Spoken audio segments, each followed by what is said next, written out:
Hello student, welcome to my channel brain boost with Shivkanya. आज हम start करेंगे अध्याय 1 में प्रश्नावली 1.1। ठीक है। प्रश्नावली 1.1 स्टार्ट करने से पहले आप लोगों ने इसका इंट्रोडक्शन वीडियो, परिचय वीडियो नहीं पढ़ा है तो आप पढ़ लीजिए, क्योंकि उसमें मैंने सारी परिभाषाएं, सारी डेफिनेशंस अच्छे से क्लियर कर दी है ताकि आपको प्रश्नावली 1.1 अच्छे से समझ में आ जाए। ठीक है। तो प्रश्नावली 1.1 स्टार्ट करने से पहले अगर आप लोगों ने मेरे चैनल को लाइक और सब्सक्राइब नहीं किया है तो like, share and subscribe my channel. ठीक है। प्रश्न नंबर पहला है कि क्या शून्य एक परिमेय संख्या है? क्या इसे आप पी बटे क्यू के रूप में लिख सकते हैं, जहाँ पी और क्यू क्या है, पूर्णांक है और क्यू 0 के बराबर नहीं है। आपको बताना है कि क्या शून्य एक परिमेय संख्या है, तो यहाँ लिखेंगे कि हाँ। ठीक है। शून्य एक परिमेय संख्या है। 0 क्या है? एक परिमेय संख्या है। कैसे है ये आपको अब बताना है। ठीक है। अब आगे है कि क्या इसे पी बटे क्यू के रूप में लिख सकते हैं, तो यहाँ लिखेंगे 0 को पी बटे क्यू के रूप में लिखा जा सकता है, लिखा जा सकता है। देखिए यहाँ लिखा, जैसे मैंने 0/2। अब देखिए 0 किस रूप में लिख दिया? 0/2, क्योंकि 0 को अगर 2 से भाग देंगे तो वापस आपको क्या मिलेगा? 0। इसका मतलब हाँ, 0 एक परिमेय संख्या है, इसे पी बटे क्यू के रूप में लिख सकते हैं। और लिखा मैंने 0/3, 0/8। ठीक है। तो ये क्या है? सब परिमेय संख्या है मतलब 0 को परिमेय संख्या के रूप में लिखा जा सकता है। ठीक है। इसी के साथ प्रश्न नंबर 2 है कि 3/3 और 4 के बीच 6 परिमेय संख्याएं ज्ञात कीजिए। क्या करना है आपको? 3 और 4 के बीच में, ठीक है, देखिए 3 और 4 के बीच में 6 परिमेय संख्याएं ज्ञात कीजिए। आपको क्या करना है? अब देखिए 3 और 4 के बीच में, अब क्या 3 परिमेय संख्या है? नहीं है, तो इसको परिमेय संख्या बनाते। देखिए 3 के बटे में मैंने क्या लिख दिया? 1। ये परिमेय संख्या बन गया।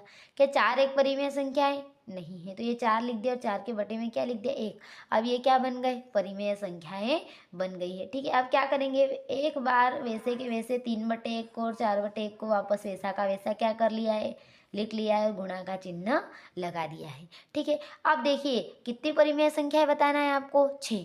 अब देखिए 6 से बड़ा क्या होता है? 7। तो आपको क्या करना है? 7 का गुणा ऊपर भी करना है, नीचे भी, और यहाँ पे भी 7 का गुणा ऊपर भी करना है और 7 का गुणा नीचे भी करना है। ठीक है। अब देखिए 3 7 क्या होता है? 21, और 7 1 कम 7। ठीक है।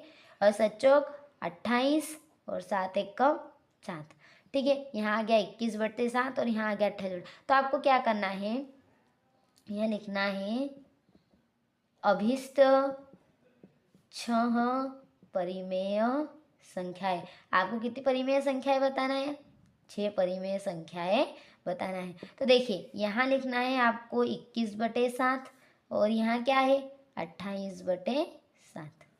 ये लिख दिया 21/7 और ये क्या लिख दिया? 28/7। अब इन दोनों के बीच में आपको कितनी परिमेय संख्या बताना है? 6 परिमेय संख्या बताना है। देखो 21 के बाद कौन आता है? 22/7, फिर 23/7, फिर 24/7, 25/7, 26/7, 27/7, और फिर क्या आ गया आपके पास? 28/7।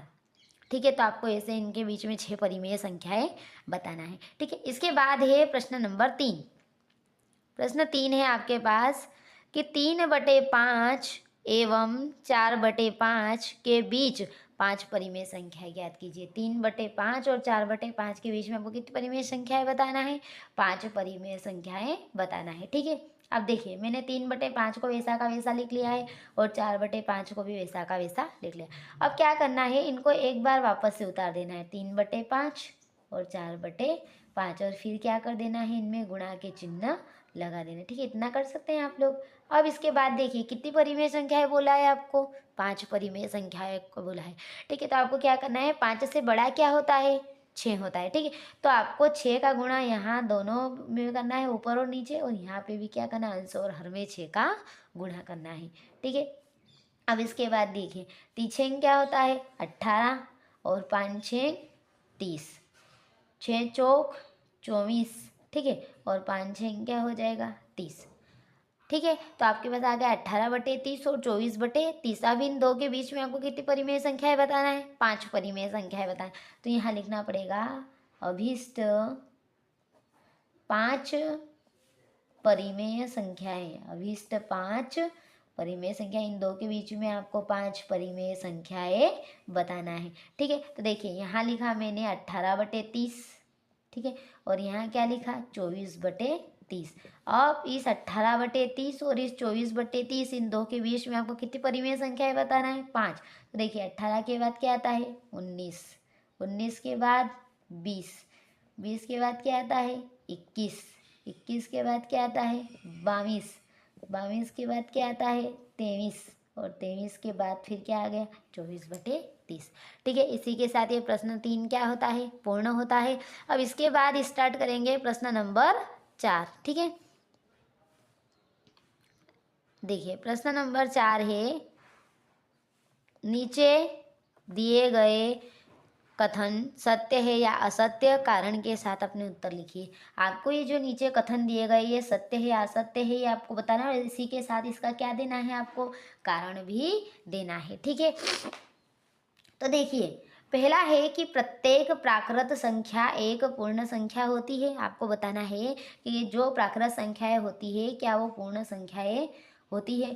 तो देखिए आप लोग, ये प्राकृत संख्याएं हैं और ये पूर्ण संख्याएं। क्या प्राकृत संख्या जो है, ठीक है, वो प्राकृत संख्या जो है वो पूर्ण संख्या होती है। तो देखिए प्राकृत संख्या 1 से चालू होती है, 1 से प्रारंभ होती है और अनंत तक जाती है। और पूर्ण संख्याओं के अंदर देखो 1 भी है, 2 भी है, 3 भी है, 4 भी आएगा। इसका मतलब प्राकृत संख्या पूर्ण संख्याएं होती है। ठीक है। तो यहाँ आपको क्या लिख देना है कि सत्य, क्योंकि पूर्ण संख्या के संग्रह में सभी प्राकृत संख्याएं होती है। ये जो पूर्ण संख्याएं हैं इनके संग्रह में जो प्राकृत संख्याएं है वो आती है, इसीलिए क्या आ जाएगा सत्य आ जाएगा। इसके बाद है प्रत्येक पूर्णांक एक पूर्ण संख्या होती है। आपको बताना है कि जो पूर्णांक है वो प्राकृत पूर्णांक है वो एक पूर्ण संख्या होती है। तो देखिए पूर्णांक में ऋणात्मक संख्याएं भी आती है और धनात्मक भी आती है। देखिए पूर्णांक जो है उसके अंदर ऋणात्मक संख्या भी आती है और धनात्मक भी आती है, लेकिन पूर्ण संख्या जो होती है उसके अंदर केवल धनात्मक संख्याएं ही होती है। ठीक है। देखिए जो पूर्णांक है, पूर्णांक एक पूर्ण संख्या होती है। तो जो पूर्णांक होता है उसके अंदर ऋणात्मक संख्या होती है, जो पूर्ण संख्या होती है उसके अंदर केवल धनात्मक संख्याएं होती है। ठीक है। तो आपको यहाँ लिखना है असत्य, क्योंकि -2 एक पूर्णांक तो है लेकिन पूर्ण संख्या नहीं होती, क्योंकि पूर्णांक में ऋणात्मक संख्याएं भी होती है और पूर्ण संख्या में ऋणात्मक संख्याएं नहीं होती। इसके बाद तीसरा देखिए प्रत्येक परिमेय संख्या एक पूर्ण संख्या होती है। अब देखिए परिमेय संख्याएं जो है वो P/Q के रूप में होती है और जो पूर्ण संख्या होती है वो किस रूप में होती है, P/Q के रूप में नहीं होती है। तो यहाँ लिखना है असत्य, क्योंकि 1/2 एक परिमेय संख्या है, क्योंकि परिमेय संख्या P/Q के रूप में होती है, लेकिन पूर्ण संख्या नहीं होती है, क्योंकि जो पूर्ण संख्या होती है वो अकेले होती है और जो परिमेय संख्या होती है वो P/Q के रूप में होती है। ठीक है। तो इसी के साथ ये प्रश्नावली 1.1 समाप्त होती है। तो आप लोगों ने मेरे चैनल को लाइक और सब्सक्राइब नहीं किया है तो like and subscribe my channel. Thank you.